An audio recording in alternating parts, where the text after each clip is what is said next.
Hi, I'm Marika Leila, aka Gorgon, and I am here on behalf of Shibari Study.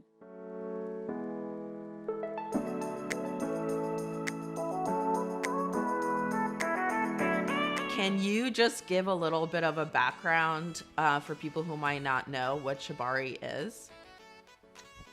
Sure. So it's a little bit difficult to get into the history of Shibari quickly. Is very simply tying each other up or ourselves up with rope. So it's a very general answer. It's very open because it's a practice that is very varied. It has as many approaches as people practicing it. So anything else I would add to this would be full of assumptions. And somebody out there practicing Shibari would not recognize themselves. So Shibari is tying ourselves or tying each other with rope.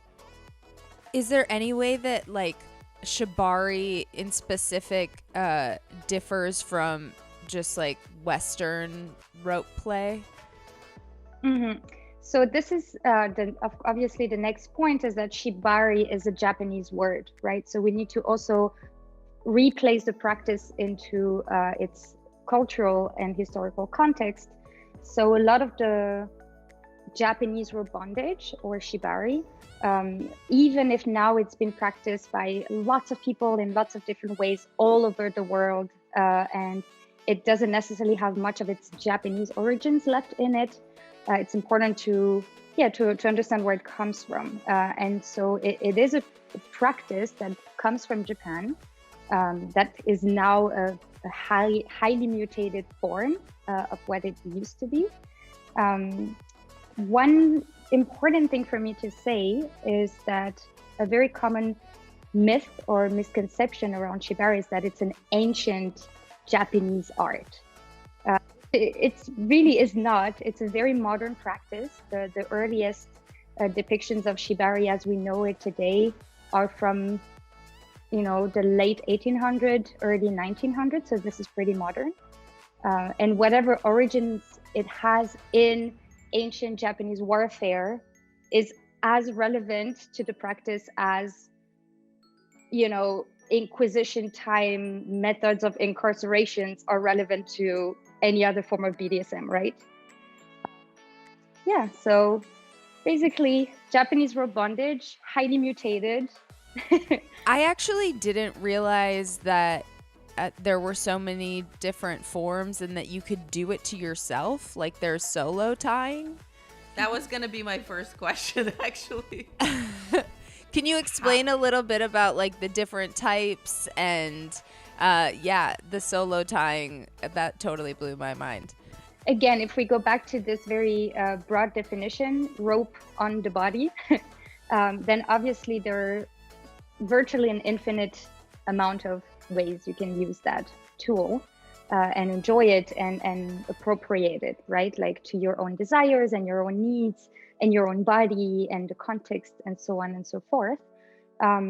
So there's so many different styles because there are different influences from different masters and different, rope professionals through the past decades. So this has influenced different styles for sure, aesthetically, even philosophically. But the more mainstream and the more people are practicing Shibari, and it has become increasingly popular over the last 10 or 20 years, but especially the last 5-10 years with social media and all of that, people have really started to mix it up also with other things, right? So a lot of people are kind of combining Shibari with mindfulness practices or body work or acrobatics, circus, dance, theater, photography, all sorts of media, art, performances. And something that has become increasingly popular is also self-tying.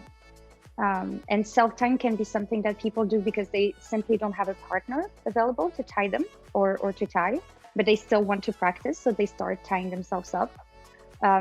Very often it's also people who have an acrobatic practice or stage performance practice, a lot of circus performers, pole dancers, aerials performers.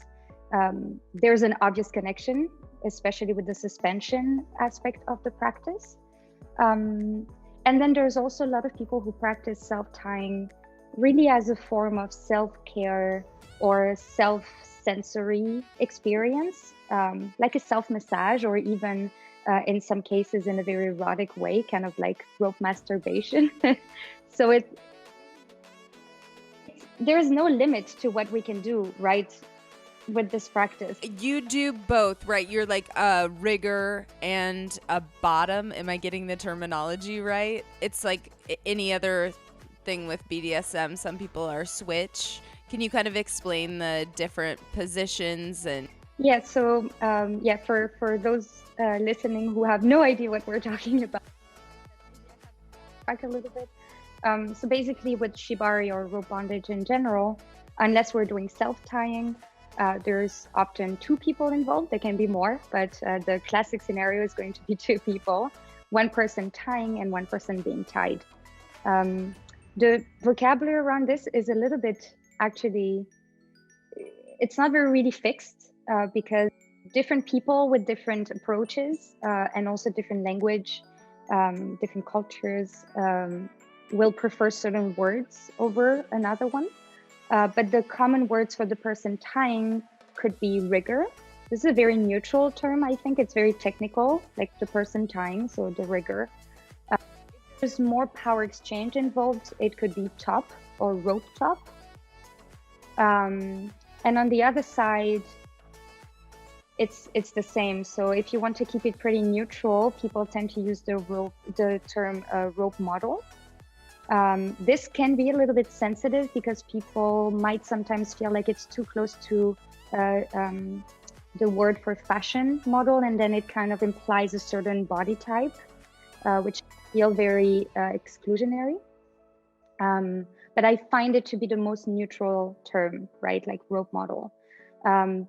And if there's a bit more power exchange involved, then you could call it a rope bottom or rope submissive. Some people use the term bunny, which I'm personally not a big fan of. I find it a little bit, I don't know, a bit degrading. Nothing unsexy, like, yeah, I'm gonna tie you up like a pig. No one's using that terminology. People are into humiliation play or things like this, then again, like, everybody's like free to use whatever words they like, right? I think the rope bunny thing comes from this tie, which is very popular. Oh, yeah. Ears. Yeah. That makes sense.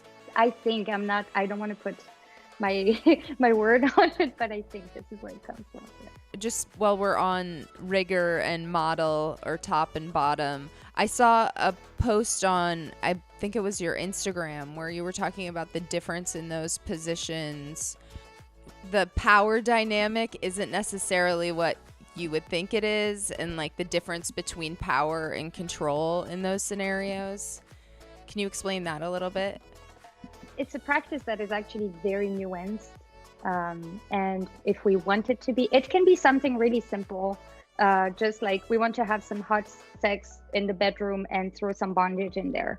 And this is completely valid, and it's a perfect way to use this tool. In my case, I find it to be actually a very deep and complex playground.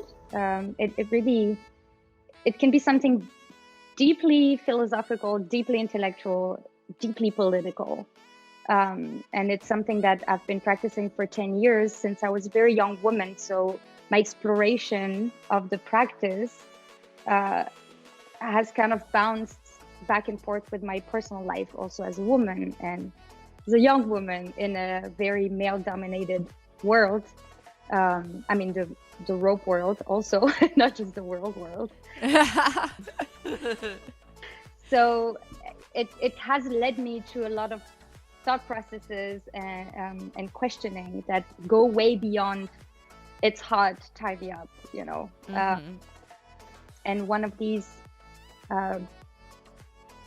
developments, I guess, is what you just talked about, is realizing that, first of all, it doesn't always have to involve power exchange. It also doesn't always have to involve trust. I think this is something that I often hear people say, oh, Shibari is about trust.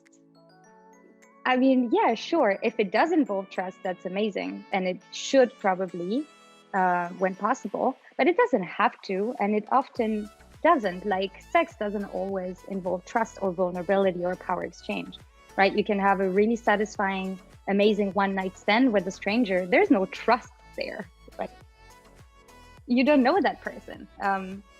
So I think all these like big feelings, also these big words that we kind of like throw around so much that they lose their meaning. One of them that comes a lot in the context of bondage is power and power exchange.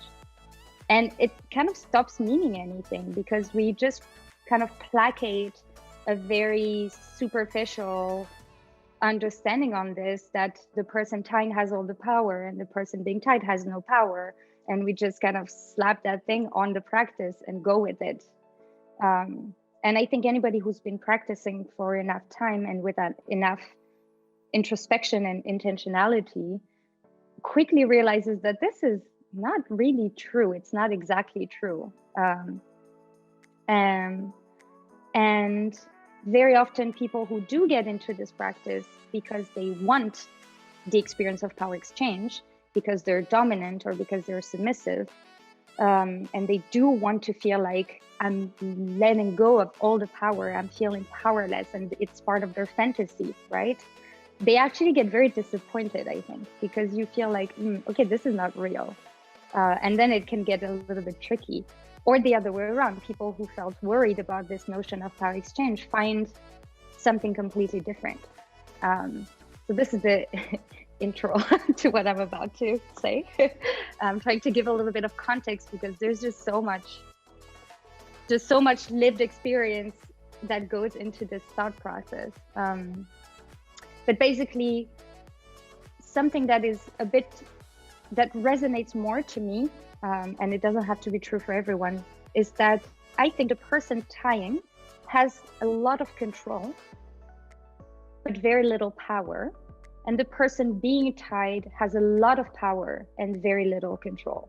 And this is a super interesting paradox, actually, of the experience, because what power really is the ability to start or end something, right? If you have the on-off button, you have the ultimate power. And assuming that we're talking about consensual experiences of being restricted, the person being tied can always say, stop, we're done, you're untying me, right? Hopefully, we're also talking about scenarios where people had negotiations before they tie. There's a framework. This is not real. It's not real that you can do whatever you want to me. It's not real that you're kidnapping me and torturing me, right? So the person being tied has all the power, literally. They will end when they want to end it. The other thing that gives people being tied a lot of power is that they have the knowledge that is the most important. And knowledge truly is power. So maybe the person tying knows about the knots and the technique and the stuff and what is going on there, right? But they don't know how you feel. They're only guessing. It's a guessing game. This is actually very scary. And this is a very powerless position to be in for the person tying is, are they enjoying? Are they feeling good? Are they bored? Is this the most amazing experience of their life? Are they feeling what I want them to feel? So person being tied knows everything that happens in their body, know how far they're from their limits, if they're having a great time or they're bored to death. And they know how close they are from telling you, stop, we're done, or actually, I'm feeling great, you can keep going. So lots of power, very little control because, well, they're tied up. The person tying doesn't know what's going on in your body. Is just hoping you're not going to say stop, hopefully. And so not very much power, but a lot of control because they're tying you up, right? So, and they're deciding what happens next to your body. So this is a super weird paradox, both physically and emotionally. It's very strange. And it's very interesting because I think what comes out of this, hopefully, that I find very